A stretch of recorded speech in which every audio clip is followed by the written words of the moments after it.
I recently heard some classical Chinese music in one of the Beijing parks, and I couldn't even decide if it's sad or happy. And I was wondering how the Chinese are feeling if they are listening to Western classical music.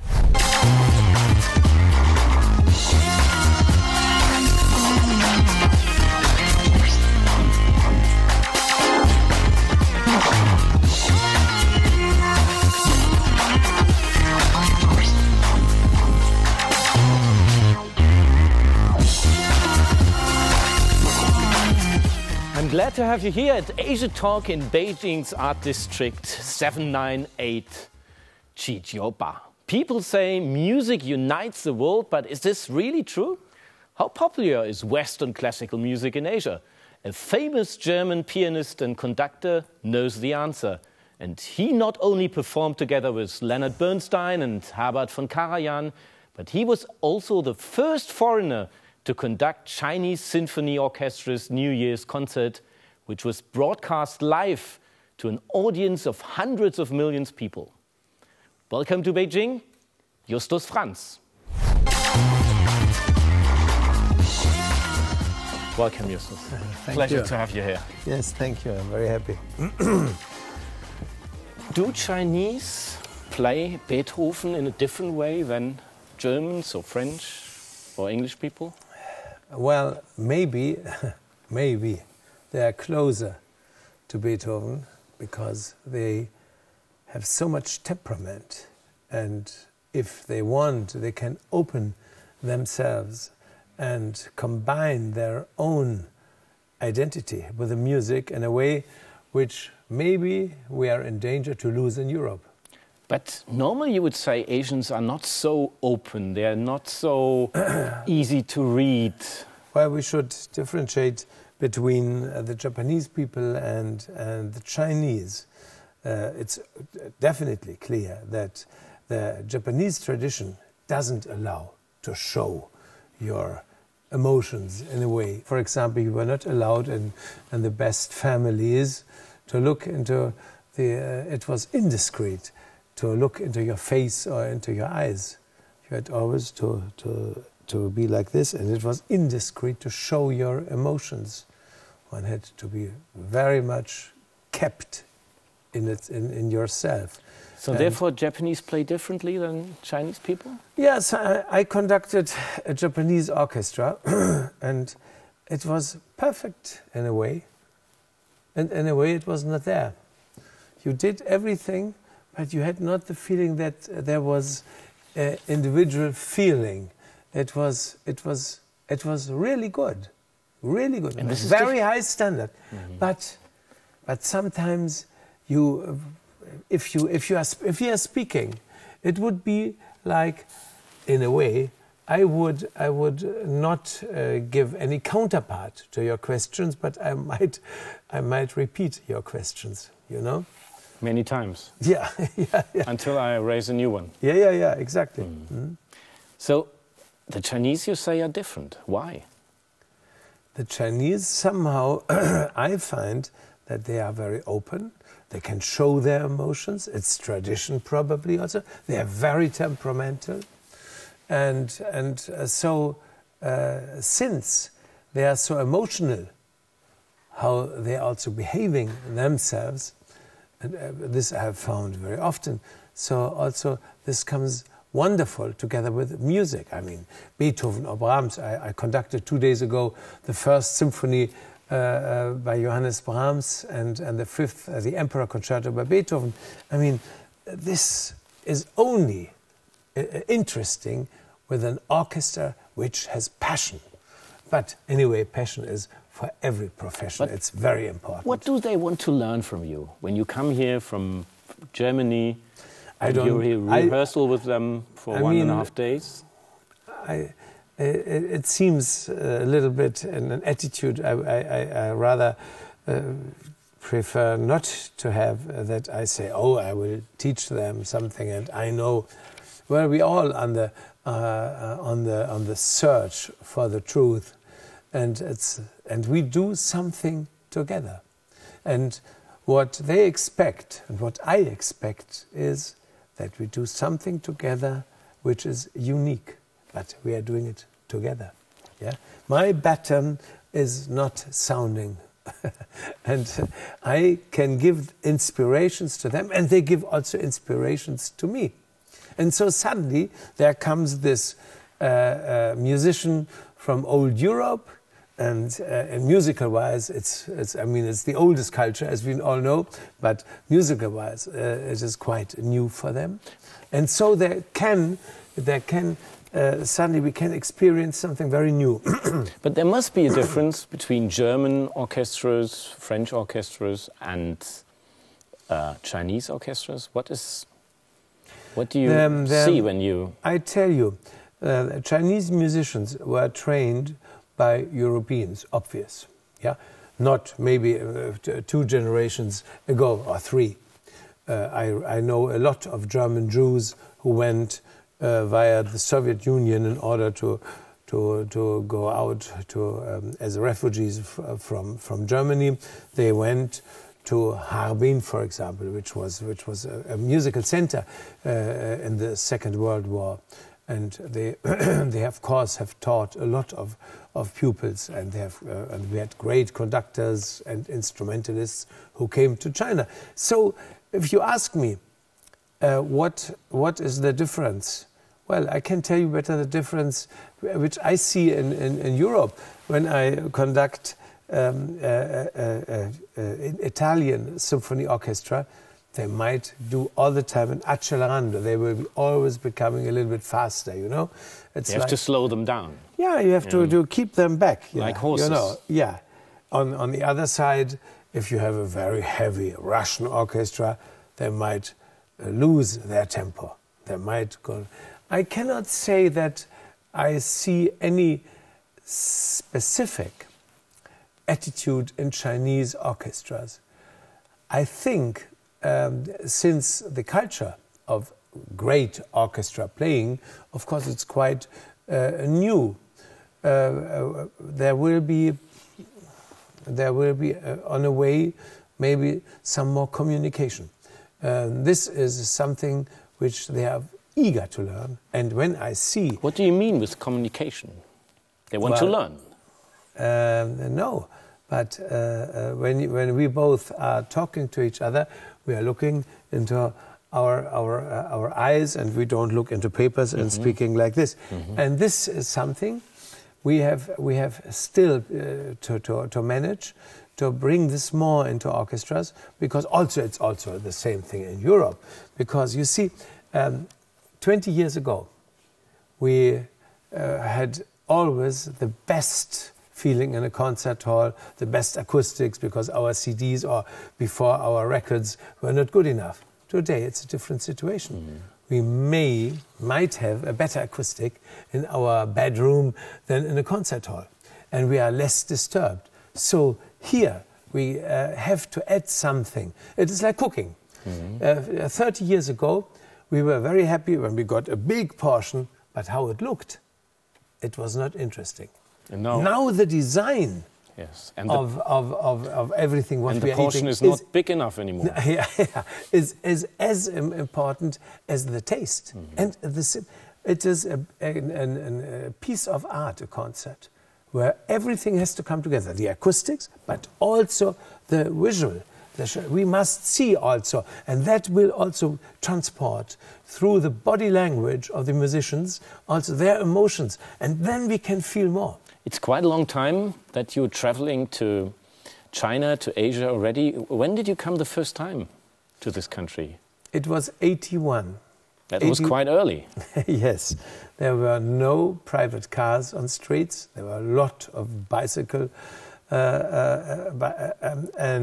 I remember... Who invited you?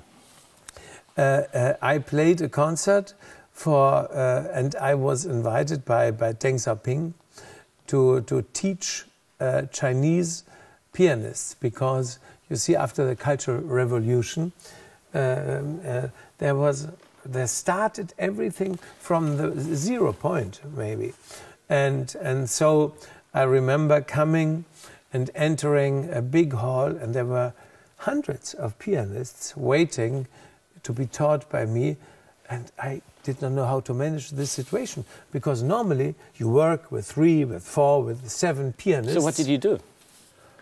Well, it was like I gave some lessons, but I could not really. I played, but I could not ask 2 or 3 pianists to come on stage and now to see what they were able to do. What I remember was also that at this time a lot of people had handwritten music, because it was very dangerous in the Cultural Revolution, as far as I was told, to have music which was printed. So they copied the notes by... They copied it, and then they gave it away, and they had the music, I mean, which was stronger than anything else. They had it with them. Tragic. And they were always hoping, these people, these few hundred pianists, to become more famous, to become more successful. But there's... I think the hope was... There's a lot of competition here in this country. Yeah, but in that time it was not competition, it was surviving. It was also musical surviving. It was just that they had the ability to read. Probably they had I don't know, maybe they had instruments, but it was probably forbidden to play the Appassionata, or it was forbidden to play Chopin, or I don't know, because they had to play Chinese music. And so they were reading it. And because for a musician to make music is the way of communication, and you can't forbid anybody to communicate. And to take away the music of a musician is that he loses the ability of communication. Does music have a political power as well? The old Greeks said music had a political power. I think sometimes music was abused. Think about the Nazis and Wagner. They thought that this would be very Germanic, and the will of the Germanic race to overcome all others. This was complete nonsense, because in fact, for example, in Lohengrin, the really theme is love without condition, or in Parsival it is identity, it is compassion. Mm-hmm. The Nazis had no compassion with nobody, so it was absolutely against them. I don't know how Wagner was as a human being. Maybe it would be better only to listen to his music, but his music is absolutely not what it was used for. But sometimes you hear in China that people are really liking composers like Wagner because it's so strong and so massive and so many big sounds. Yeah, but is this right? No. You have, in all great music, you have everything. You have massive and great and brilliant and dramatic sounds, but also very lyrical and wonderful moments. And the great moments, for me, are not the massive moments, but, for example, the end of the Twilight of the Gods, or the end of Parsival, which is so, how can I say, so lonely and very pessimistic, at least in Twilights of the Gods, where Wagner gives us a prescription or description of the world and of the future, which is very pessimistic. Also very much against Nazi time, yes. There are many young musicians in Asia listening now, and they want to know, how can I become successful? What can you tell them, or how did it happen in your case? Well, I could say that if they want to be in Europe and they are really good, they should somehow come to the Philharmonie of the Nations, play, and I can tell them, well, we can take orchestra you founded in 1995? Together with Leonard Bernstein, yeah. Before we founded it after the fall of the wall in Berlin, and now I have from Anna Netrebko, which I made her first debut on stage, to Mengla Huang or Josef Landwehr, Martin Panteleev, Kissin. I mean, there are so many young and wonderful musicians, or Li Biao, who comes from China, who all have climbed the stage, the world stage, with the help and their experience. They could get in the Philharmonia of the Nations or with them. How did you climb on the world stage? Well, it was probably accidental. I played the last concerto by Beethoven in Hamburg, and the intendant, as we call the general manager of Berlin Philharmonic, Stresemann was his name. He was son of our late foreign minister in the 20s. He was very enthusiastic, and he came after and said, "Oh, Mr. Frantz or Justus, this was wonderful. I heard you the first time. I'm listening to you the first time. Would you like to play with Herbert von Karajan?" I did not even know who he was. Herbert von Karajan, you didn't know? No, Herbert von Karajan I knew, but I did not know. I did not know Mr. Stresemann. And I thought, oh, who is him? I mean, so I forgot about it. And some days later, I got a telephone call from Berlin Philharmonic. I thought, I'm dreaming. And they said, Herbert von Karajan would like to invite you because some pianist, his name was an Austrian pianist, Demus, is ill. Would you like to replace him? Of course, I said yes. And that was the chance of my life. And you were very nervous? Yes. I think I never was as nervous as at this moment, yeah. Karajan was an extremely and wonderful personality, but he had the biggest charisma I have seen in the world, probably. And how did this charisma show? This charisma showed, I give you one example. When Karajan entered a room and you were speaking into this direction, you felt it. It was like a different atmosphere. It was electrified and electrifying. And this was really, really incredible. And so, also with the conductor, you can't say what really is it, what it makes. It is at the end also not, of course, you can have a horrible technique and you can produce very ugly sounds in an orchestra. But at the end, it is not the technique, it is the way the orchestra is respecting you. Mm-hmm. And this is already in the first 3 seconds.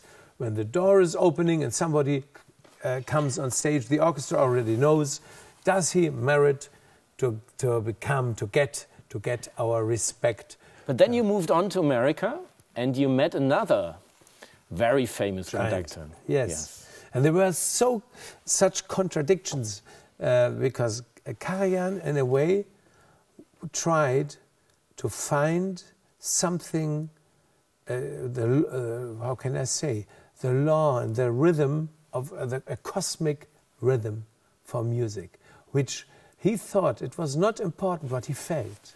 Of course, he felt a lot, but he wanted to feel the greater, maybe you can say the spiritual or the dimensions of the cosmos, macrocosmos. And Leonard Bernstein thought the world is how I am feeling it. Yeah. And it was so, to make with the two of them music was always incredibly interesting. Like getting drunk.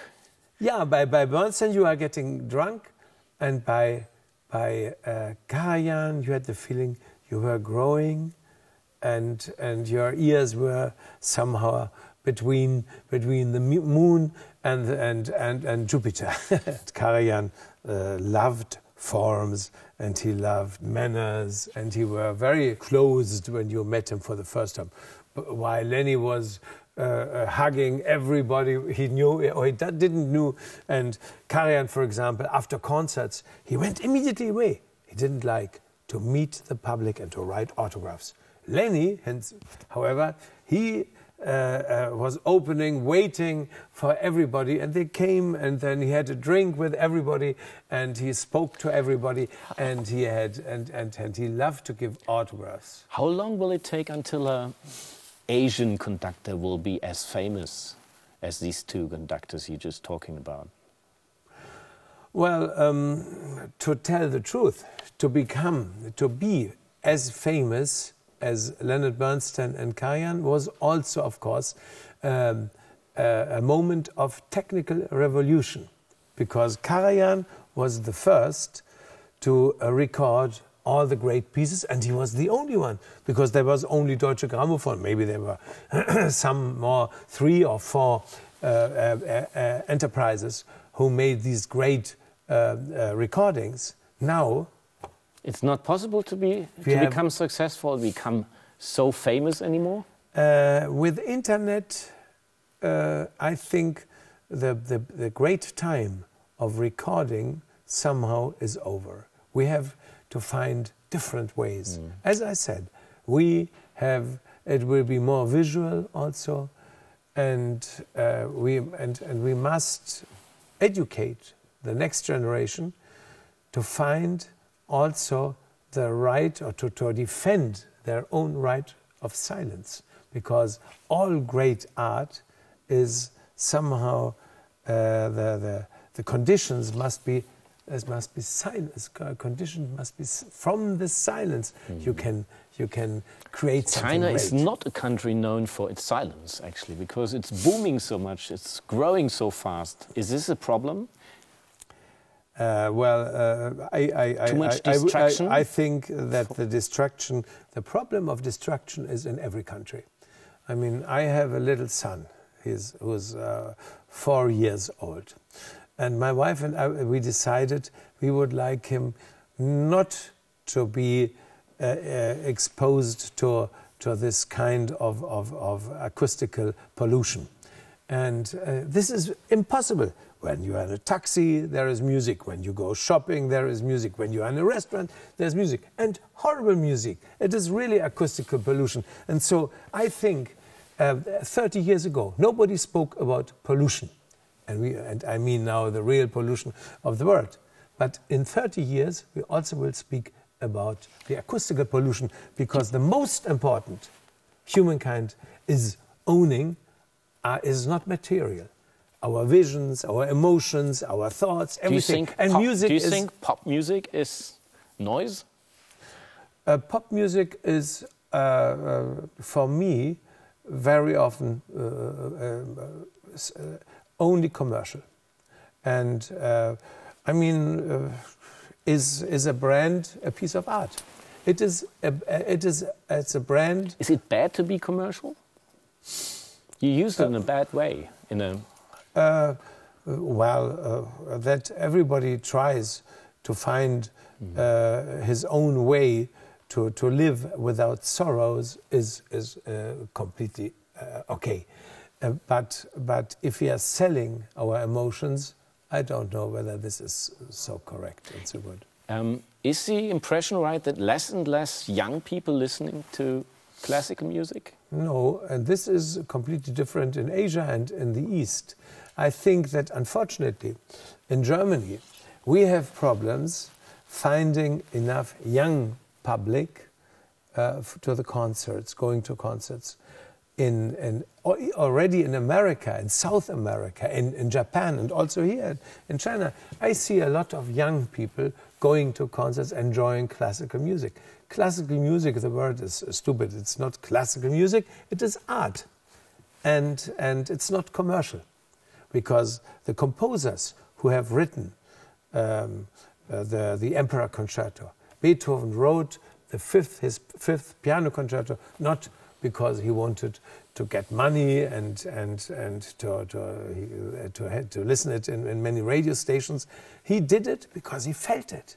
And he wanted somehow to give all his feeling. It was a time when Napoleon conquered the world. He wanted to show who is the better one. So is it more interesting to play with young Chinese artists than with European artists? Well, no. Why this you coming generalization is of course is not allowed to make. I would think that it is always very, very interesting to find and to play and to communicate with gifted persons. And you find a lot of gifted persons in China. Probably more than in countries like Germany's, because there are more people here. You have much more people. Yes, we have 1,500,000,000, and we are 80 million. And for there, also some Germans are doing quite well. Thanks a lot for being here in Asia Talk. I hope you come back to China soon and teach many more young Chinese how to become classical music specialist. Thanks. And don't forget, as the Chinese are saying, 慢走, walk slowly.